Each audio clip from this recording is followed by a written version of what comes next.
আমাদের কতগুলো বাজেট সাপোর্টের ইস্যু আছে, আর কতগুলো প্রজেক্ট ওরিয়েন্টেড ইস্যু আছে। ওয়ার্ল্ড ব্যাংক আছে, এডিবি আছে, আইএমএফ আছে, ওপেক ফান্ড আছে, সেগুলো নিয়ে আলাপ করব।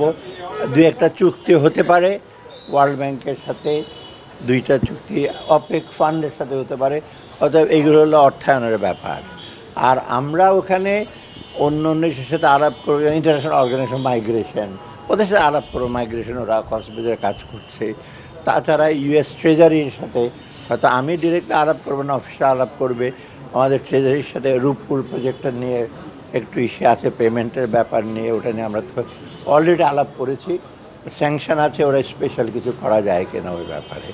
তাছাড়া আমি একটা ইস্যু করবো, বিজনেস কাউন্সিলের সাথে আলাপ করবো। ওখানে ইউএস যেটা কমার্স, যেটা আমাদের এফবিসির মতো বিরাট একটা কমার্স ইস্যু আছে, অ্যাসোসিয়েশন আছে। ওখানে প্রায় 70 থেকে 80 জন world top rated company, Chevron বলেন, মেটলাইফ বলেন, অ্যারামকো বলেন, ওরা সবাই অংশগ্রহণ করে। ওইখানে ওদের কিছুটা শুনবো এফডিআর ব্যাপারে, আমাদের ইকোনমিক্সের ব্যাপারে। এটা মোটামুটি এইগুলো।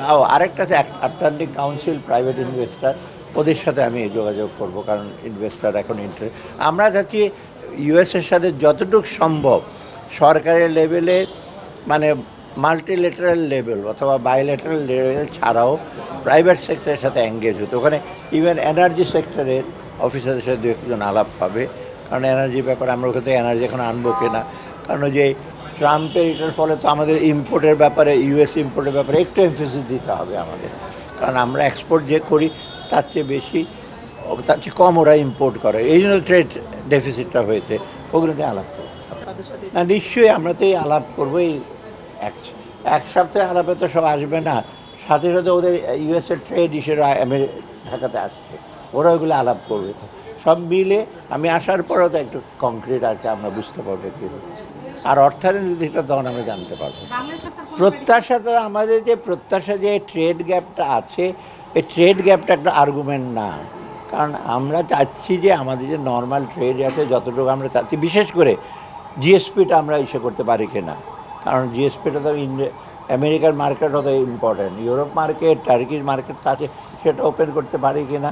অথবা আবার সাথে সাথে আমরা এখন এই 3-4 মাসের মধ্যে চেষ্টা করব এক্সপোর্ট, অলরেডি তো এক্সপোর্ট ডাইভার্সিফাইড করা আছে, কিন্তু সেগুলো ওইসব জায়গায় যাচ্ছে না, বিকজ আমাদের ব্র্যান্ড, কোয়ালিটি, মার্কেটিংয়ের ব্যাপারে সেগুলো কিছুটা ওপেন করা যায় কিনা। মোট কথা ট্রেড ইস্যুটা না আরেকটু যদি আমরা ইউএসের সাথে যদি আমরা আরেকটু বেশি বিস্তার লাভ করতে পারি, কারণ এখানে স্কোপ হয়তো আছে। কারণ চায়না তো রেস্ট্রিক্টেড হয়ে গেছে অনেক, আমি যদি বাংলাদেশ যদি ওখানে এন্ট্রি করি, আমরা যদি ওদের এনার্জি আনতে চাই, তা আমরা যদি আরও ক্যাপিটাল মেশিনারি ওখান থেকে আসে, ওদের ওখান থেকে আমরা ইম্পোর্ট করলেই তো গ্যাপটা কমবে।